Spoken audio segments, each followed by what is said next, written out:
अरविंद केजरीवाल और उनकी आम आदमी पार्टी की मुश्किलें बढ़ती हुई नजर आ रही हैं। इसी मुद्दे पर चर्चा करने के लिए खास मेहमानों की मौजूदगी है। उनका परिचय आपसे करवा देती हूं। शहजाद पूनावाला जी, राष्ट्रीय प्रवक्ता भारतीय जनता पार्टी के हमारे साथ जुड़े हुए हैं। बरखा शुक्ला सिंह जी, फॉर्मर चेयरपर्सन है दिल्ली कमीशन फॉर वुमेन के हमारे साथ मौजूद हैं। रवीश श्रीवास्तव जी, पॉलिटिकल एनालिस्ट है, हमारे साथ जुड़े हुए हैं। एलन राव साहब, फॉर्मर डीसीपी दिल्ली के वरिष्ठ वकील भी हैं। योगिता बयाना जी, सोशल एक्टिविस्ट हमारे साथ मौजूद हैं। और वरुण पुरोहित जी, पॉलिटिकल एनालिस्ट हमारे साथ जुड़े हुए हैं। आप सभी का बहुत बहुत स्वागत है। शहजाद पूनावाला जी, सबसे पहले आपसे ही शुरुआत करते हुए, अब आम आदमी पार्टी ये कह रही है कि ये हमारा अंदरूनी मामला है, बीजेपी इस पूरे मामले में राजनीति करने के लिए आगे नहीं आए, और इसी तरह का कुछ ट्वीट खुद स्वाति मालीवाल की ओर से भी किया गया है। क्या कहेंगे इस पर शहजाद जी? भ्रष्टाचार से दुराचार, चीरहरण से अब चरित्रहरण। आधुनिक काल का अगर द्रौपदी के चीरहरण का अगर कोई परिचायक है तो केजरीवाल जी के शोषण महल में जो हुआ है वो है। वहां पर एक दुशासन भी है, वहां पर दुर्योधन भी है, और धृतराष्ट्र की भूमिका में वो इंडिया अलायंस के लोग हैं जो ये कुतर्क करते हैं कि एक राज्यसभा एमपी, एक महिला एमपी जो डीसीडब्ल्यू चीफ रही है बरखा जी की तरह, वो उसके साथ अभद्रता ही नहीं, हाथापाई ही नहीं, बल्कि उसे जान से मारने की धमकी दी जाती है, गाड़ देंगे ये कहा गया है। उसके टी शर्ट को उतारा जाने की कोशिश की जाती है। वो पीरियड से होती है तब उसके साथ इस प्रकार का बर्ताव किया जाता है जिसको आउटरेजिंग ऑफ मॉडेस्टी कहते हैं। और ये मुख्यमंत्री के आवास में मुख्यमंत्री की जानकारी के साथ हो रहा है। ये इंटरनल मामला है। वाह, द्रौपदी का चीरहरण भी इंटरनल मामला था क्या, कौरवों का और पांडवों का? मतलब फिर तो महाभारत ही होना उस पर गलत था। और मैं पूछना चाहता हूं आपसे कि जो 72 घंटे पहले संजय सिंह ने एक प्रेस कॉन्फ्रेंस ली थी, स्वयं उन्होंने ली थी, हमारा दबाव नहीं था। उन्होंने कहा, मैं कोट अनकोट कर रहा हूं, कि जो स्वाति मालीवाल के साथ हुआ वो बेहद गंभीर है, वो गलत हुआ, हम उनके साथ खड़े हैं और हम उनके साथ खड़े और सख्त कार्रवाई करेंगे। उसके बाद लखनऊ एयरपोर्ट में संरक्षण देते हुए विभव कुमार को, उसके बाद आज जिस प्रकार का चीरहरण किया जा रहा है, तो वो 72 घंटे में यू टर्न कर दिया। मेरे 2-3 बुनियादी सवाल है। मेरा एक सवाल यह है कि क्या अब पूरी पार्टी मिलकर उस 52 सेकंड के क्लिप पर, और बहुत मजेदार बात है चित्रा जी, आपके चैनल का भी इसमें लेना देना है, आपके चैनल ने एक क्लिप ट्वीट किया है, तो उस ट्वीट में आप लोगों ने तो लिखा है, आप लोग जिम्मेदार चैनल हो, आपने लिखा है कि हम इस क्लिप की पुष्टि नहीं करते, इट इज अनवेरिफाइड क्लिप। उस ट्वीट को, आज तक के उसी ट्वीट को कोट ट्वीट करते हुए आम आदमी पार्टी ने कहा है कि सच सामने आ गया स्वाति मालीवाल का। अब चित्रा जी, आप आज तक की नुमाइंदे हैं, तो मैं आपसे पूछना चाहता हूं, क्या आज तक 1 घंटे के इस घटनाक्रम में से 52 सेकंड की क्लिप जिसकी आप पुष्टि नहीं करते, उसका सीक्वेंस आप नहीं बता सकते, क्या उसकी तुलना 164 में दिए गए बयान, मेडिकल रिपोर्ट और एक महिला के द्वारा बताई गई अपनी आप बीती के ऊपर उसको रखता है? और दूसरी बात, मैं आज बहुत खुश हूं, आज तक ने मुझे योगिता बयाना के साथ 10 सेकंड बयाना के साथ इनवाइट किया है। योगिता बयाना जी ने कुछ दिनों पहले एक इंटरव्यू दिया था और उन्होंने बताया था कि विक्टिम को ब्लेम करना भारत में रेप कल्चर की सबसे बड़ी कारण है। ये उनका इंटरव्यू है। तो ये विक्टिम ब्लेमिंग और विक्टिम शेमिंग नहीं है, तो बताइए। और कम से कम आज तक ने आम आदमी पार्टी को मुंह तोड़ जवाब देना चाहिए कि हमारा इस्तेमाल ना किया जाए। मुझे उम्मीद है कि आज एक महिला के नाते आप ये स्टैंड लेंगी। योगिता जी इस पर जवाब देंगी। बाकी मेहमानों के भी मैं पास आऊंगी। इस वक्त हमारे साथ सुशांत मेहरा मेरे सहयोगी जुड़े हुए हैं, उनके साथ दिल्ली कांग्रेस के अध्यक्ष मौजूद हैं, और साथ ही हमारे साथ अरविंद ओझा भी हमारे संवाददाता जुड़े हुए हैं, उनके पास आऊंगी। लेकिन सबसे पहले सुशांत, आपके पास आते हुए, अब इंडिया गठबंधन कांग्रेस के लोगों की ये जो चुप्पी है स्वाति मालीवाल के मुद्दे पर, ये बड़े सवाल खड़े करती है। जाहिर सी बात है, क्योंकि जिस तरीके से चुप्पी साधी है आम आदमी पार्टी ने, कांग्रेस इस पे चुप है। लेकिन हमारे साथ देवेंद्र यादव है जो कि दिल्ली कांग्रेस के अध्यक्ष है। इंडिया अलायंस की इस पूरे मामले पर चुप्पी, स्वाति मालीवाल का ये मैटर 3 दिन से चल रहा है, ना आम आदमी पार्टी कुछ बोल रही है, ना कांग्रेस कुछ बोल रही है। क्या स्टैंड है कांग्रेस का? एक कांग्रेस का स्टैंड क्लियर है।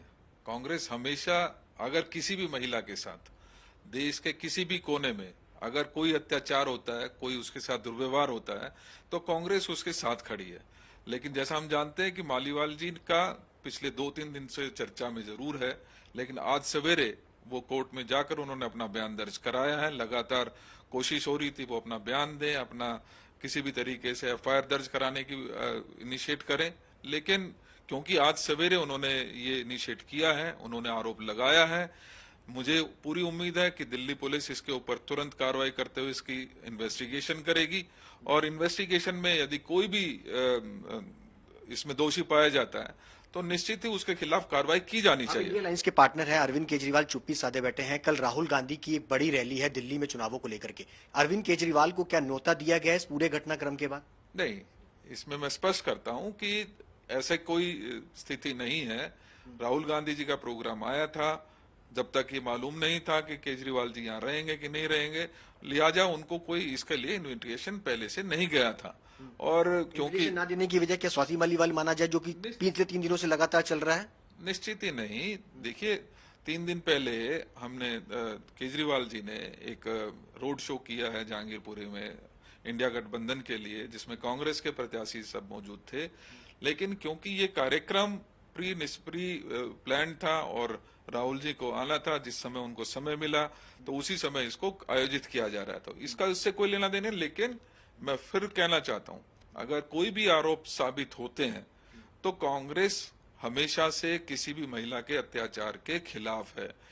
किसी भी महिला के साथ अगर कोई दुर्व्यवहार होता है तो हम उसके साथ मजबूती के साथ खड़े हैं। आप पंजाब के प्रभारी भी हैं, दिल्ली के आप अध्यक्ष भी हैं। पंजाब के अंदर अरविंद केजरीवाल विभव कुमार के साथ नजर आ रहे हैं, जिस पर वो कार्रवाई करने की खुद बात कर रहे हैं। संजय सिंह बात कर रहे थे, उन पर कार्रवाई करी जाएगी, लेकिन उनके साथ पंजाब के अंदर जो है विभव कुमार नजर आते हैं, उनकी गाड़ी पर बैठे नजर आते हैं, उन पर सवालों का जवाब देते हुए नजर नहीं आते। पंजाब कांग्रेस उसका संज्ञान लेगी और उचित समय पर उसका जवाब भी देगी। एक सवाल का जवाब चाहेंगे देवेंद्र यादव जी से। सुशांत, सवाल ये है कि आम आदमी पार्टी की ओर से 2 ट्वीट किए गए हैं जिसमें जो पीड़ित है उसी के ऊपर सवाल खड़े किए जा रहे हैं, तो इनका क्या स्टैंड है उस पर? जी जरूर। देखिए, आम आदमी पार्टी की तरफ से जो वीडियो देखा जा रहा है उस पर आम आदमी पार्टी के जो नेता हैं उन्होंने उस पर पीड़िता के ऊपर ही सवाल जो है वो खड़े कर दिए। इसको किस तरीके से देखते हैं? नहीं, मैं कोई भी कमेंट इससे पहले नहीं करना चाहता, क्योंकि ये अभी पहली मालीवाल जी ने, जो बहुत सम्मानित व्यक्ति हैं, जो हमारी राज्यसभा की मेंबर भी हैं, जो डीसीडब्ल्यू की चेयरपर्सन भी रही हैं, लेकिन पिछले 3 दिन से वो लगातार बचती रही हैं कि वो किसी भी प्रकार का कंप्लेंट एक फॉर्मल दे सके।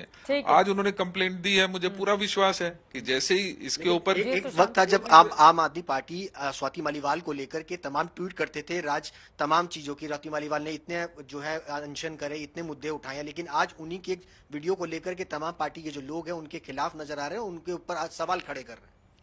मैं फिर दोबारा कहना चाहता हूं कि मैं कांग्रेस की बात कर सकता हूं। ठीक है, आप अपनी चर्चा जारी रखिए। अगर कोई महत्वपूर्ण बात कहेंगे तो मैं फौरन आपके पास आऊंगी। मुझे लगता है रविश श्रीवास्तव जी, अरविंद केजरीवाल इस पूरे मामले में चुप क्यों हैं?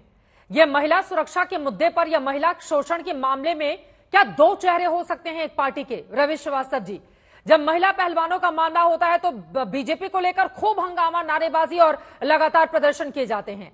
जब आप ही की राज्यसभा की सांसद हैं, आप लोगों ने ही बनाया है, उनको मारा गया है, वो भी सीएम हाउस के अंदर, और उनके मामले में अरविंद केजरीवाल की पार्टी खुद उन्हीं को दोष देने पर तुल गई और ये कह रही है कि देखिए स्वाति मालीवाल का ये सच है। देखिए, पहली चीज तो ये है कि जो अभी मेरे मित्र महाभारत की तुलना कर रहे थे, हमारा दुर्योधन, कंस सब उनकी पार्टी में हैं, और जैसा कि इन्होंने पहले भी बताया, ये अपने गवर्नर वेस्ट बंगाल के हैं आनंद बोस, उन पर आरोप लगे हुए हैं मॉलेस्टेशन के, रेप के, उसके बारे में ये कोई चर्चा नहीं करते। ये महिलाएं सीएम निवास के बाहर चूड़ियां लेके प्रदर्शन करती हैं, वही निवास ब्रजभूषण शरण का भी है पास में, वहां पे नहीं जाते अपना प्रदर्शन करने के लिए। वहीं पर प्रज्वल रेवन्ना सांसद का भी फ्लैट है, वहां नहीं जाते कभी प्रदर्शन करने के लिए, सिर्फ आम आदमी पार्टी के मुख्यमंत्री के घर पे करते हैं। मैं किसी को बचाने की या किसी को पकड़ने की बात नहीं कर रहा हूँ। जो स्थिति होगी, सच्चाई होगी, सब कुछ हो चुका है, मेडिकल एग्जामिनेशन हो गया, स्टेटमेंट हो गया, FIR हो गई, उन्होंने सब कुछ अब शीशे की तरह साफ है।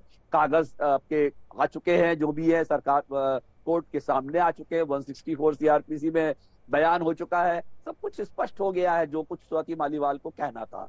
अब ये जो एक 52 सेकंड का वीडियो है और जो वो आपके चैनल ने ही चलाया है, मैं जहां तक उसको देखता हूं तो उसमें वो कह रही हैं, एक पॉइंट है कि मैंने अभी PCR पे कंप्लेंट कर दी है 112 पर। तो इसका मतलब ये है कि जो पहली कॉल थी वो कर चुकी थी वो बात बयान देने से पहले, और वहां पर जिस तरह से बातचीत चल रही है या जो भी आपस में लोगों से, सिक्योरिटी वालों से, जो दिल्ली पुलिस के हैं उनसे जो बात चल रही है, उस सारी बात में तो वो धमकी देती हुई दिखाई दे रही हैं, और उनकी कोई बॉडी लैंग्वेज से उस समय तक नहीं लग रहा कि किसी प्रकार की कोई मार पिटाई या कोई हिंसा उनके साथ में हुई है। तो अगर ये एक एक करके बात आने सच लगा, है, ये जो कि दिलीप जांच के में पांडे हैं, सामने आम आदमी आएगी। पार्टी के नेता, उनकी ओर से लिखा जा रहा है, सच के दिए कि हल्की सी रोशनी भी स्वाति के झूठ और दंभ के गहनतम मिटाने के लिए पर्याप्त है। पहले ये तय करो वफादार कौन, फिर वक्त तय करेगा गद्दार कौन। अरविंद केजरीवाल जिंदाबाद, लड़ेंगे जीतेंगे। अब अपनी ही आम आदमी पार्टी की राज्यसभा के सांसद को गद्दार बताने पर तुल गई है, ऐसा लग रहा है पूरी की पूरी आम आदमी पार्टी। बरखा शुक्ला जी, इस पूरे मामले को आप कैसे देख रही हैं? आम आदमी पार्टी की ओर से ये जो खामोशी ओढ़ी गई है और ट्विटर पे जवाब दिया जा रहा है, इसका क्या मतलब समझा जाए? बरखा शुक्ला जी। चित्रा जी, मैं समझती हूँ कि ये एक बहुत बड़ा षड्यंत्र है और इसमें अभी बहुत सारे राज हैं, वो सामने आने बाकी हैं। 3 दिनों की बड़ी मशक्कत के बाद, बहुत प्रदर्शन, बहुत जोर डालने, मीडिया का भी जोर, और हमारी महिलाओं का भी जोर, हम सबके जोर पे आखिर को कल आज मालीवाल ने ये अपना बयान भी दिया, वो कोर्ट में भी गई, उन्होंने FIR भी कराई, सब कुछ हो गया। लेकिन ये अभी भी इसके अंदर जिस तरह से मुझे समझ में नहीं आता कि क्या इतनी मजबूत महिला, मैं उनको कमजोर नहीं कहूंगी स्वाति मालीवाल को, वो बहुत मजबूत महिला है और वो राज्यसभा की मेंबर है, वो DCW की चेयरपर्सन रह चुकी है, उन्होंने बहुत सारे अच्छे बड़े काम किए हैं, बहादुरी वाले काम किए हैं। तो उनको मैं ये नहीं कहूंगी कि वो कमजोर है या बिचारी हैं। उन्होंने जो भी कहा है उसको वो, या अगर वो कुछ अभी भी किसी के दबाव में है, जहां तक मुझे लगता है अभी भी अगर वो किसी के दबाव में है या कुछ है, तो उनको खुल के बोलना चाहिए। वरना इस तरह से किसी भी महिला के साथ इस तरह का दुर्व्यवहार करना, और वो भी CM हाउस में, ये इतिहास में शायद मैं तो समझती हूँ पहली बार हो रहा होगा, ऐसा कभी नहीं हुआ। इसलिए आम आदमी पार्टी जो निर्भया से निकली थी और महिलाओं की रक्षा का दावा करती थी, ये उसमें सभी लोग थे, सारे थे, अरविंद केजरीवाल और ये जितने इनके पार्टी के लोग हैं, ये सब महिला सुरक्षा के नाम पे ही दिल्ली में आए थे। और आज इन्हीं की पार्टी की महिला वो अपनी सुरक्षा के लिए दुहाई कर रही है। बिल्कुल, ये तो बहुत ही मतलब एक अजब बात है, शर्मनाक और बहुत है ही मतलब हमारे सबके लिए ये शर्मनाक बात है।